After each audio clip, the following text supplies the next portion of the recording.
ಶಿಳವಲ್ಲ ಇದ್ದಂಡ್ರ ಕಣ್ಣಿಟ್ಟು ಹೆಣ್ಣಿಗೂ ಎಂದಿಗೂ ಬಿಡುವನಲ್ಲ ಈ ರಸಿಕ ರಾಜ.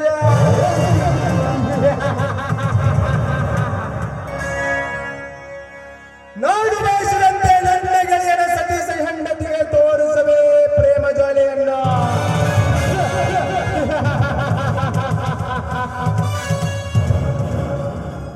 ಬಂಡನ ಮಾತಿಗೆ ಬರುಳಾಗಿ ನಾ ತುಡಿಸಿದಾಗ ಕುಣಿದ ಕವಿತಾ ಹೊಡೆಯ ಬೇಕಿಸುವ ಪನಾಸ್ತಿಯನ್ನ.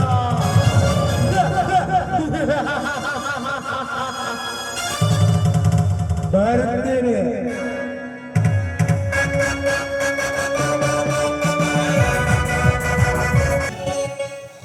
ಅಲ್ಲ ದಿನವಿಡೀ ನೌಕರಿ ಕೆಲಸದಿಂದ ಅಲ್ಲಾಡಿದ್ರೆ ಮನೆಯಲ್ಲಿ ನನಗೊಬ್ಳಿಗೆ ಇರಲು ತುಂಬಾ ಬೇಜಾರಾಗತ್ತೆ. ಏನು ಮಾಡುದು ಅರಗಿಣಿ, ಕೆಲಸ ಒಂದು ಆದರೆ ಈ ನನ್ನ ರಾಣಿಯನ್ನು ಹಯಾಗಿ ನೋಡ್ಬೇಕನ್ನುವುದೇ ನನ್ನ ಆಸೆ. ಅಲ್ಲ ರೀ, ನಿಮಗೇನು ಕಡಿಮೆ ಆಗಿದೆ? ಇದ್ದ ಹೊಲವನ್ನ ಮಾರಿ ಬಂದ ದುಡ್ಡನ್ನ ಬ್ಯಾಂಕ್ ನಲ್ಲಿಟ್ಟು ಹಾಯಾಗಿ ಐಷಾರಾಮಿ ಜೀವನ ಮಾಡ್ಬೋದು. ಏನಾಗ್ತೀರಾ ಕವಿತಾ, ನೀ ಹೇಳಿದಾಗೆ ಮಾಡಬಹುದು. ಆದರೆ ನಮ್ಮ ತಂದೆ ಒಬ್ಬರು ಅದಾರಲ್ಲ, ಉಡಿ ಅಡ್ಡಾಗಿ ಯಾವಾಗೂ ಆಗುವ ಕೆಲಸಕ್ಕೆ ಕೈಲಿ ಹಾಕುವನು. ಅಯ್ಯೋ ಸತೀಶ, ಯಾರಾದ್ರೂ ಕೋಳಿನ ಕೇಳಿ ಮಸಾಲೆ ಹರಿತಾರ? ಇಲ್ಲ ತಾನೆ. ನಮ್ಮ ಆಸ್ತಿ ಕೊಡೋದಕ್ಕೆ ಅವ್ರದೇನ್ರಿ? ಕವಿತಾ, ನಾನು ಸಂಜೆ ಮುಂದೆ ಬಂದು ವಿಚಾರಿಸುತ್ತೇನೆ. ನಿನ್ನ ಮಧುರ ಕಂಠದಿಂದ ಒಂದು ಹಾಡವನ್ನು ಹಾಡು. ಆಯ್ತು, ಅದಕ್ಕೆ ಸತೀಶ ಎಲ್ಲಿಗಪ್ಪ?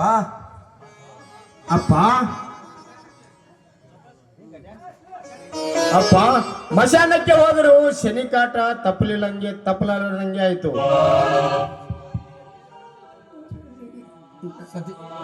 ಅಪ್ಪ ನಿನಗೆ ಬೇರೆ ಕೆಲಸವಿಲ್ಲವೇನು? ಯಾವಾಗ ನೋಡಿದರೂ ಎಲ್ಲಿಗೆ ಅಂತ ಕೇಳಿ ಹೇಳಿ ಯಾವ ಕೆಲಸಕ್ಕೆ ಕಲ್ಲು ಹಾಕುವುದೇ ನಿನ್ನ ಕೆಲಸ. ಸತೀಶ, ನಾನು ನಿನ್ನ ತಂದೆ ಕಣೋ. ಒಳ್ಳೆಯದ ಬಯಸುವುದು ಬಿಟ್ಟು ಕೆಟ್ಟುವುದು ಬಯಸುವುದಿಲ್ಲಪ್ಪ. ನೀನು ಹಾಗೆ ತಪ್ಪಾಗಿದಂದ್ರೆ ನಾನು ಕೇಳಿದ್ದು ತಪ್ಪಾಯ್ತಪ್ಪ, ತಪ್ಪಾಯ್ತು. ರೀ, ತಿರುಗುದರ ಬಿಟ್ಟು ತೋಟಕ್ಕೆ ಕೆಲಸ ಮಾಡಲು ಹೇಳಿ. ಅದು ಅಲ್ಲದೆ ಮನೆಯಲ್ಲಿ ಕೈಪಲ್ಯ ಇಲ್ಲ, ಈಗಲೇ ಈ ಮುದುಕನ ಕೈಯಿಂದ ತರಿಸಿ. ಅಪ್ಪ, ತಿಂದು ಮನೆಯಲ್ಲಿ ಕುಳಿತರೆ ನಿಮ್ಮ ಆರೋಗ್ಯ ಕೆಡುತ್ತೆ. ಪೇಟೆಯವರೆಗೆ ಹೋಗಿ ಕೈಪಲ್ಯ ತೆಗೆದುಕೊಂಡು ಬನ್ನಿ.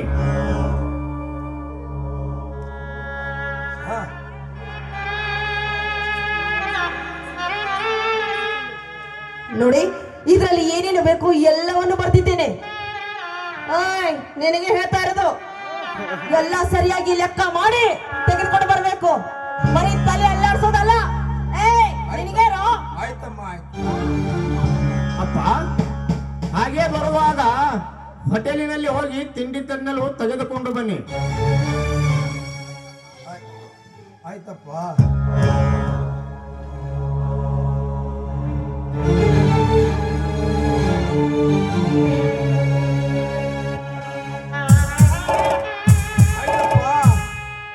ಈ ಮದುವೆ ಜೀವ ಇನ್ನು ಮುಂದೆ ಯಾರ್ಯಾರು ಸೇವೆ ಮಾಡಬೇಕು ಆ ದೇವರಿಗೆ ಗೊತ್ತಪ್ಪ.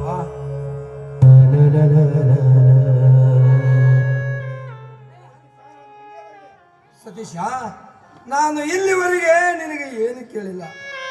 ಆದರೆ ಇವತ್ತು ಒಂದು ಅಪ್ಪ, ಏನು ಬೇಕು ಕೇಳು. ಸತೀಶ, 6 ತಿಂಗಳ ದಿವಸ ಆಯ್ತು ಒಂದೇ ದೌತ್ರ ಒಂದೇ ಅಂಗಿ ಮೇಲೆ ಬಂದೆ. ಆದರೆ ಈಗ 2 ನಸದು ಹೋಗಿದ್ದೆ. ಅದಕ್ಕೆ ಅಪ್ಪ, ಮುಂದೆ ನೋಡಿದ್ರೆ ಆಯ್ತು, ಈಗ ಹೋಗಿ ಬನ್ನಿ.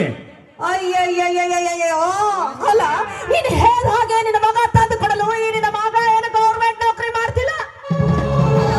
ಇಷ್ಟೊಂದು ವಯಸ್ಸಾಗಿದೆ, ನಿನಗೆ ಬುದ್ಧಿ ಬೇಡ?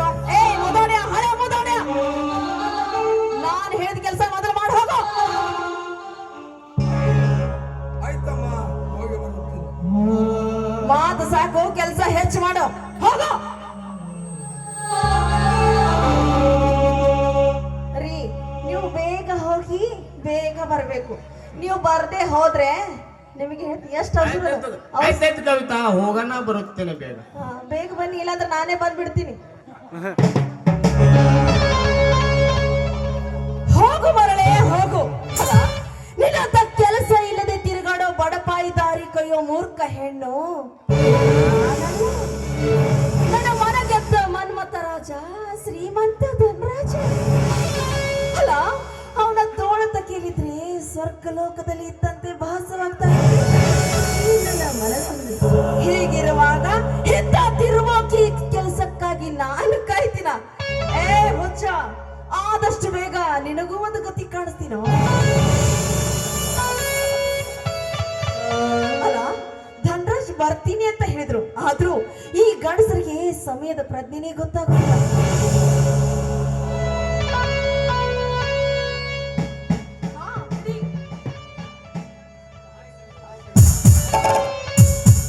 ಹಾಯ್ ಕವಿತಾ. ಏನೋ ಹಾಯ್ ಅಂತೆ? ಹಾಯ್ ಹಾಯ್ ನಿಮ್ಮ ಹತ್ರನೇ ಇಟ್ಕೊಳ್ಳಿ.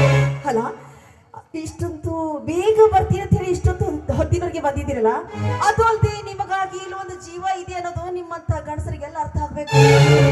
ಹೊರಗೆ ಹೋದ್ರಿ ಅಂದ್ರೆ ಆಯ್ತು, ಪ್ರಿಯತಮೇನ ಮರ್ತೇ ಬಿಡ್ತೀರ. ಯಾಕೆ ಡಿಯರ್, ಕೋಪನ? ಅಲ್ಲ, ಕೋಪ ಬರ್ದೆ ಮತ್ತೇನು?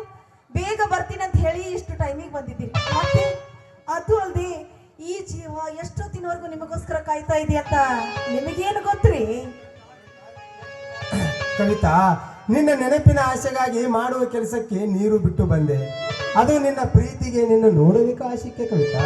ಅಯ್ಯೋ ಧನರಾಜ್, ಎಷ್ಟು ದಿವಸ ಅಂತ ಈ ರೀತಿ ಕತ್ತು ಮುಚ್ಚಿ ಪ್ರೇಮದಾಟ ಆಡೋದು? ಆದಷ್ಟು ಬೇಗ ಈ ನಮ್ಮ ಪ್ರೇಮಕ್ಕೆ ಒಂದು ಗತಿ ಕಾಣಿಸ್ಲೇಬೇಕು. ಕವಿತಾ, ಕದ್ದು ಮುಚ್ಚಿ ಉಂಡ ಅಡಿಗೆ ತುಂಬಾ ರುಚಿ ಆಗಿರುತ್ತೆ ಕವಿತಾ.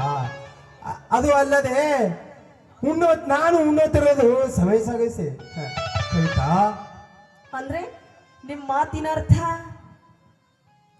ಕವಿತಾ, ನೀನು ಹೇಗಾದರೂ ಮಾಡಿ ನಿನ್ನ ಆಸ್ತಿ ಪತ್ರವನ್ನು ನಿನ್ನ ಹೆಸರು ಮಾಡಿಕೊಂಡು ಹೊರಗೆ ಬಂದರೆ ಸಾಕು. ಮುಂದಿನ ದಾರಿ ನಾನು ತೋರಿಸುತ್ತೇನೆ. ಆಮೇಲೆ ನಮ್ಮ ಇಬ್ಬರ ಪ್ರೀತಿ ಉಲ್ಲಾಸಕ್ಕೆ ಯಾವ ಅಡೆತಡೆ ಬಂದು ಸಾಗುತ್ತದೆ ಕವಿತಾ. ಅಯ್ಯೋ ಧನರಾಜ್, ಏನ್ ಹೇಳ್ತಾ ಇದ್ದೀರಿ ನೀವು? ನೋಡಿ, ಈ ಕೆಲಸ ಬಹಳ ಕೇರ್ಫುಲ್ ಆಗಿ ಮಾಡಬೇಕು. ಯಾಕೆಂದ್ರೆ ನನ್ನ ಮಾವ ನನ್ನ ಮೇಲೆ ಸಂಶಯ ಬಂದವ್ರ ತರ ನೋಡ್ತಾ ಇದ್ದಾನೆ. ಅದಕ್ಕೆ ನೀವು ಹೇಳೋ ಮಾತು ಸುಲಭವಾದ ಮಾತಲ್ಲ ಕವಿತಾ. ಅದಕ್ಕೆ ಏಕೆ ವಿಚಾರ ಮಾಡುತ್ತಿರುವ ಕವಿತಾ? ರಮೇಶನಲ್ಲಿ ಜೀವನಲ್ಲಿ ಆಟ ಆಡಲಿಲ್ಲವೇ?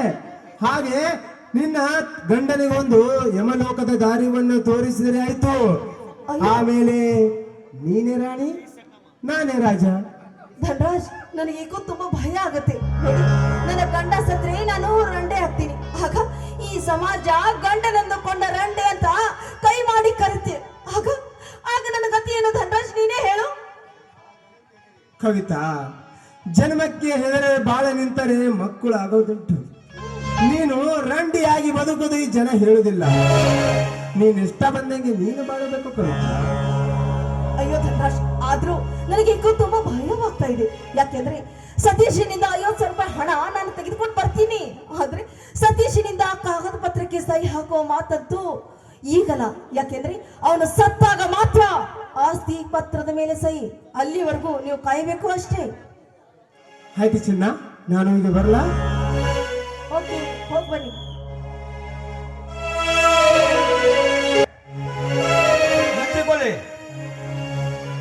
ಯಾಕೆ ಶಿವಪ್ಪ? ನೀವು ಬಂದ ವಿಷಯ ಕೆಲಸಕ್ಕೆ ಬಾರದ ವ್ಯಕ್ತಿ ಹತ್ರ ಹೇಳುವುದು ನನಗೇನು ಅವಶ್ಯಕತೆ ಇಲ್ಲ. ಹೌದು, ಸರಿ. ಆದರೂ ಯಾರು ಇಲ್ಲ ಸಮಯದಲ್ಲಿ ಬರುವುದು ತಪ್ಪ. ಯಾಕೆ ಕೆಟ್ಟ ಗಣ್ಣಿನಿಂದ ನೋಡುತ್ತೀರಿ? ಮೊದಲು ನಿಮ್ಮ ಮುಖಕ್ಕೆ ಕುಂಕುಮ ಹಚ್ಚದೆ ಒರೆಸಿಕೊಳ್ಳಿ. ಶಿವಪ್ಪ, ಆ ವಿಷಯ ನಿನಗೇಕೆ?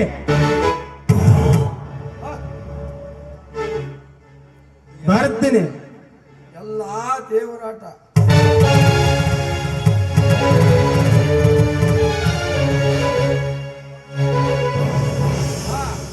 ನೋಡಮ್ಮ, ನೀ ಹೇಳಿದಾಗೆ ಎಲ್ಲ ಕೈಪಲ್ಲಿ ತಗೊಂಡು ಬಂದೆ.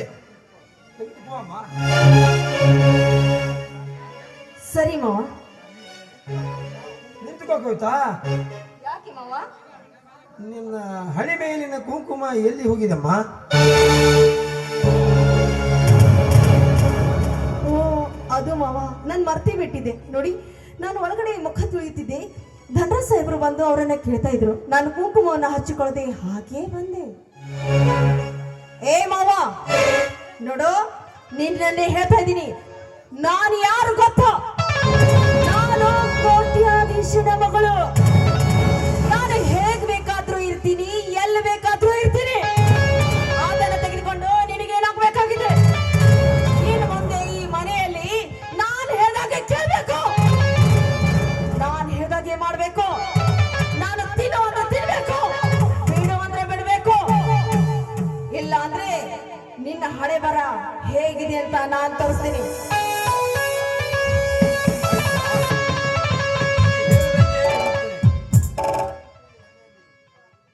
ನೀ ಹೇಳ್ದಾಗೆ ಇರುತ್ತೀನಮ್ಮ.